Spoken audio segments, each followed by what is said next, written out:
Hi, I'm Michelle from Unicorn and Centaur, and in today's video I'm going to share with you the top 10 products that I seem to be buying constantly. If you're new to the channel and you're a DIY type equestrian, then click that subscribe button to join our herd. Every time someone subscribes to this channel, a fairy writes a song about you and sings it to the stars. You need that in your life. Subscribe.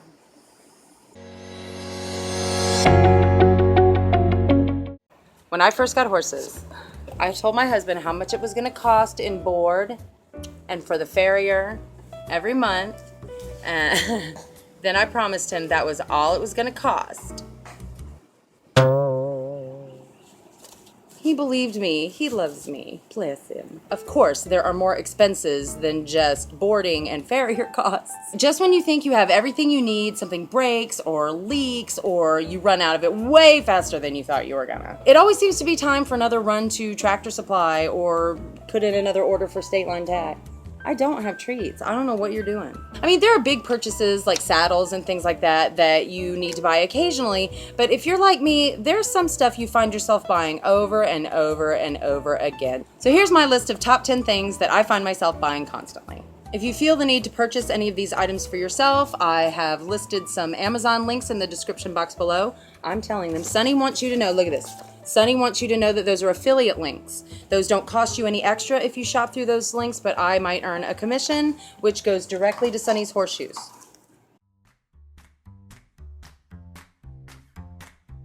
Number one on my list of things that I find myself buying constantly is fly spray. Fly spray, oh my gosh. This is the fly spray I am currently using. The Piranha brand I find is the most affordable one that works. There are cheaper fly sprays like the Tractor Supply, I think has a brand, and there may be one or two that are cheaper, but I find they have lower concentrations of the chemicals and are not as effective. This one actually, speaking of chemicals, this one is the all-natural one. There is a chemical one as well in the same brand, and I find that both of them perform very similarly. Number two on my list of products that I find myself buying constantly is a recent find, actually, so this one's new on my top 10 list, and it's called Equi-Spot. I realized number one was fly spray, and this is also fly control, but this is so good, and it's in its own category. This stuff is like the Advantage or the drops that you put on the back of a dog or a cat's neck to prevent fleas, except this prevents all kinds of biting, flies, and insect bites. Before I put this stuff on them, they had bloody fly bites on their bellies, bloody bites all over their legs.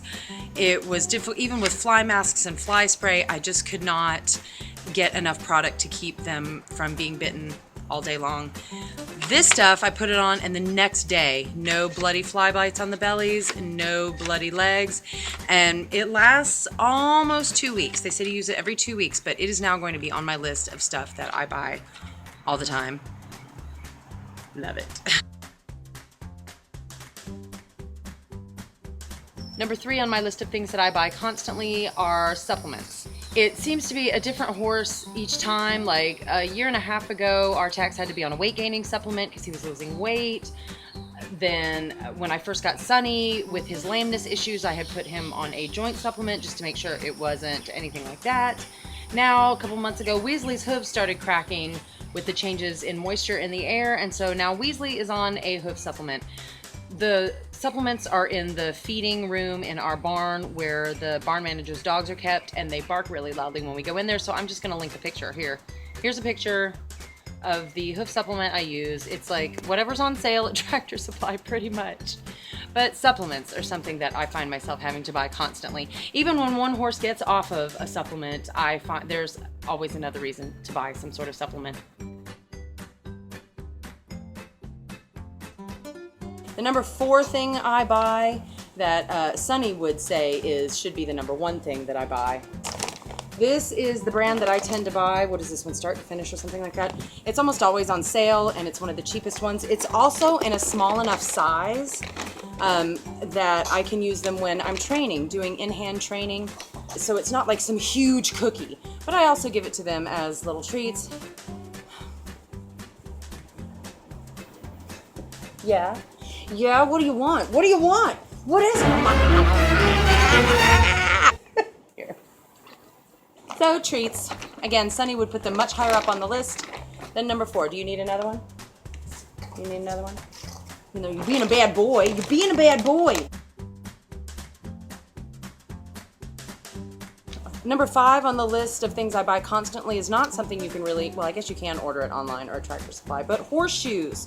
Horseshoes. Sunny, if you've watched my other videos, about my horses video, I'll link up there, then you know that Sunny has navicular and he requires special shoes to keep his front feet fit and sound. So I find myself buying Horseshoes all the time. But fine, I mean, you know, whatever it takes, right?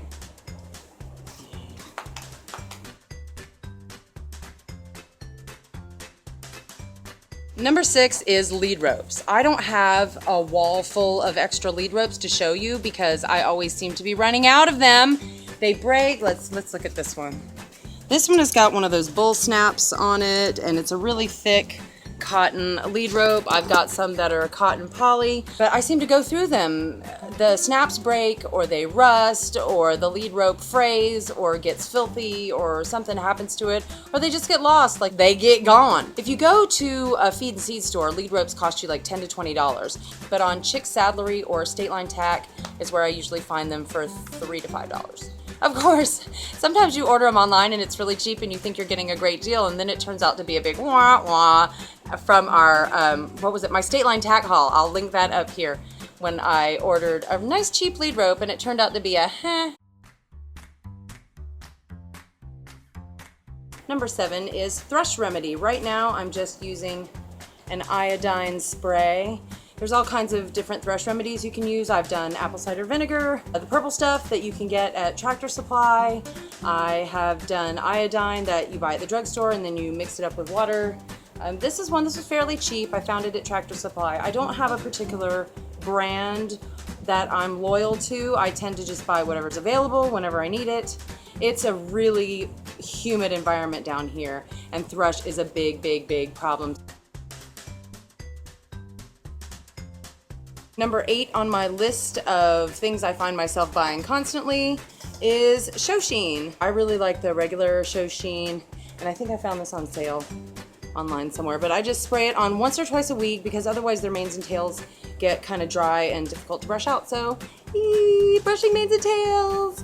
I love brushing manes and tails. It makes me feel like I'm 8 years old again and I'm like brushing, I don't know, it makes me feel like a little kid again. Number 9 is fly masks like this. I did a video, Why Are Horses Blindfolded, that you can watch that explains what the function of the fly mask is. The reason Artax is not wearing his and I have to go put it back on him is because apparently it's a really fun game to rub your fly mask off and then make your human go search the paddock for it. As a matter of fact, Artax wrote a blog entry about that last Friday. You can go check that out at unicornandcentaur.weebly.com/blog.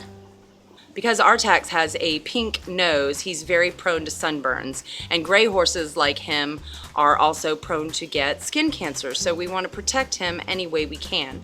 We keep the fly mask on him and it has this little extension over his nose so that it protects him from the sun. It protect the baby. But because he's always rubbing them off and tearing them up, I'm always ordering new ones. My life. Something else I find myself buying all the time is grooming brushes. This is a cheaper one and you can see how the bristles get, they're not like nice and straight and clean anymore. Here's another one you can really see where it just goes crazy. Like, these are cheap brushes and I bought them because I didn't have any money. This is one of the newer ones that we got in my State Line Tack haul as well. So I'm always looking for them. You never know when you order online, like what thickness is it? How stiff are the bristles? Is it gonna be like a mud brush or a face brush? It matters. Even if it says dandy brush or body brush, like I don't know exactly how stiff the bristles are gonna be until I get it. So sometimes I'll buy a brush and then I'm like, oh, I don't like that. That's it for my list. Your favorites will depend on personal preference, your climate, your finances, and product availability in your area or online. So what's on your list? Leave me a comment below and let me know. Thank you for watching my video. If you haven't already, subscribe, thumbs up, follow us on Instagram, Facebook, all that internet stuff. You probably already know what to do. Subscribe. Oh my god, there's a gnat in my eye. Hang on. Oh my god, why?